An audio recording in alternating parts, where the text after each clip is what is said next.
जुबैदी की रिहाई पर मना जश्न।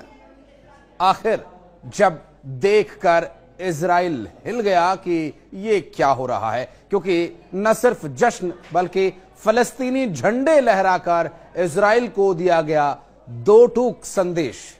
नमस्कार, मैं हूं आशीष त्रिपाठी और न्यूज 18 के सोशल मीडिया प्लेटफॉर्म पर इस वीडियो में आप सभी का बहुत स्वागत है। बात करेंगे उस शख्स की जिसकी रिहाई के बाद शायद इजराइल भी सोच रहा होगा कि हमने इसे रिहा करके कहीं गलती तो नहीं कर दी, क्योंकि इजराइल ने युद्ध विराम और कैदियों की रिहाई को स्वीकार तो कर लिया, लेकिन कहीं ये कोई गलती तो साबित नहीं होगी। अब ये सोचने पर मजबूर है इजराइल। इस बारे में भी आपको बताएंगे। दरअसल इजरायली नेताओं और सरकार के बयानों से ऐसा ही होता प्रतीत हो रहा है, क्योंकि हाल ही में रिहा हुए फलस्तीनी आतंकवादी जुबैदी के बाहर आने पर जो जश्न मनाया गया उसकी इजाजत लोगों को नहीं थी, लेकिन बिना किसी बात की परवाह किए वहां के लोगों ने न सिर्फ जश्न मनाया बल्कि फलस्तीनी झंडे भी लहराए।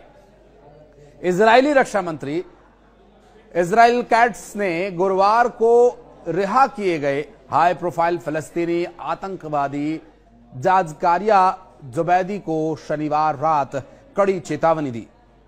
कैट्स ने ट्वीट किया, जाकारिया जुबैदी, तुमको इजरायली बंधकों की रिहाई के लिए एक समझौते के तहत रिहा किया गया है और एक गलती और तुमको पुराने दोस्तों के पास वापस भेज दिया जाएगा। हम आतंकवाद का समर्थन स्वीकार नहीं करेंगे। जुबैदी गुरुवार को बंधकों गादी मूसा, अरबल, येहूद और अगम बर्गर के लिए रिहा किया गया 110 आतंकवादियों में से एक था।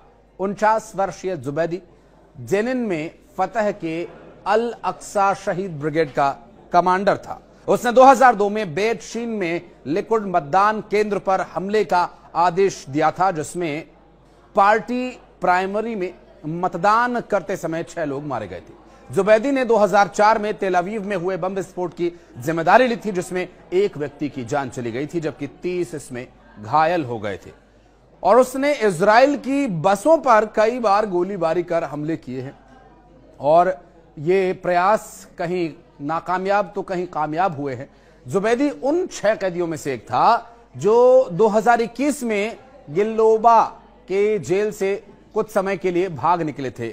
गिल्बोआ की जेल से, माफ कीजिएगा, ये गिल्बोआ की जेल जो कि इजराइल के लिए एक बड़ी मजबूत किले के रूप में मानी जाती है, फिर उसे वहां दोबारा पकड़ा गया। और जुबैदी को फलस्तीनियों के बीच विशेष रूप से लोकप्रिय इसलिए माना जाता है क्योंकि वो दूसरे इंतिफादा के दौरान कई इजरायली हत्याओं का जिम्मेदार है और इन प्रयासों से बचने में वो सफल रहा था।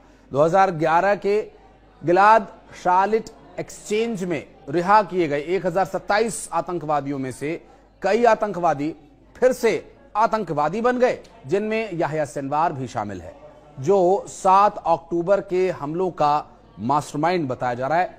दरअसल यहां इजराइल सुरक्षा एजेंसी शिन बेट के प्रमुख रोनेन बार ने कथित तौर पर जनवरी में सरकारी मंत्रियों से कहा था कि शातित के लिए रिहा किए गए 82% कैदी फिर से आतंकवादी बन गए। युद्ध विराम के पहले चरण में इजराइल में कैद सैकड़ों फलस्तीनी आतंकवादियों के बदले 6 सप्ताह में कुल 3133 इजरायली बंधकों को रिहा किया जाना है और सटीक संख्या इस बात पर भी निर्भर करेगी कि कितने जीवित हैं। शेष 65 बंधकों का भाग्य युद्ध विराम के 16वें दिन शुरू होने वाली वार्ता द्वारा निर्धारित किया जाएगा। आलोचकों का यह भी कहना है कि चरणबद्ध दृष्टिकोण उन बंधकों को खुलेआम कैद में रखने की निंदा करता है जिन्हें शुरू में मुक्त नहीं किया गया था और ये इजराइल के युद्ध लाभों को कमजोर करता है।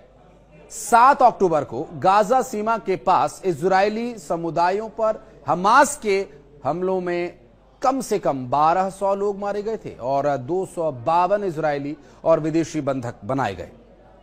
बाकी 79 बंधकों में से 35 को मृत घोषित कर दिया गया। गुरुवार को हमास ने 8 ढाई और 3 इजरायली सहित 8 कैदियों को रिहा किया था। गुरुवार को किए गए 80 साल के गादी मोजेस इजरायली नागरिक को रिहा किया गया और हमास के कैद के काले 15 महीनों के दुख की, पीड़ा की कहानी उन्होंने सुनाई। उन्होंने बताया कि हमास के कैद में 15 महीने वो कैसे बिता कर आए, हमास ने किस प्रकार की छूट दी थी, या फिर उन कैदियों के लिए क्या परेशानियां थी, क्या सुविधाएं थी, कैसा व्यवहार उनसे किया जाता था, कैदियों को कैसे रखा जाता था। और हमास की कैद से गुरुवार को रिहा होने वाले 80 वर्षीय गादी मोजेज ने 15 महीने के काले दिनों को याद किया।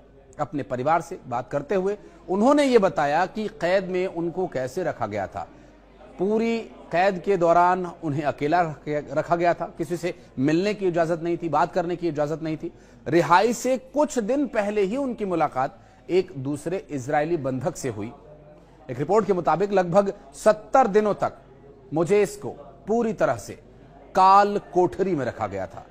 2 स्क्वायर मीटर के उस काल कोठरी को आप महसूस कीजिए कि 2 मीटर की जगह है, उसी में रहना है, अंधेरा है, किसी की आवाज नहीं सुन सकते, किसी से बात नहीं कर सकते। और लगभग 15 महीने की ये कैद कितनी भयावह रही होगी। और इतना ही नहीं, युद्ध के दौरान उन्हें एक स्थान से दूसरे स्थान पर ट्रांसफर भी किया जाता था। अब ये ट्रांसफर प्रक्रिया के दौरान तो उनको सुखद लगता था कि चलिए नई जगह ले जाया जा रहा है, कुछ देर के लिए सही रोशनी देखने को मिलेगी, लेकिन उस जगह जाकर और ज्यादा बुरे हालात उनके साथ हो जाते थे। हमास बंधक भूमिगत सुरंगों में नहीं ले जाए गए।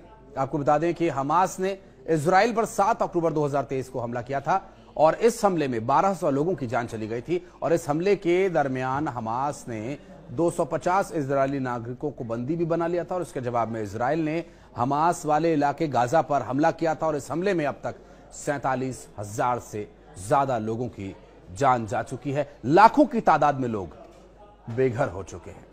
अब युद्ध विराम चल रहा है, उम्मीद है ये विराम ही रहे। वीडियो के बारे में अगर आप कुछ कहना चाहते हैं तो कमेंट सेक्शन में आपका मोस्ट वेलकम रहेगा। धन्यवाद।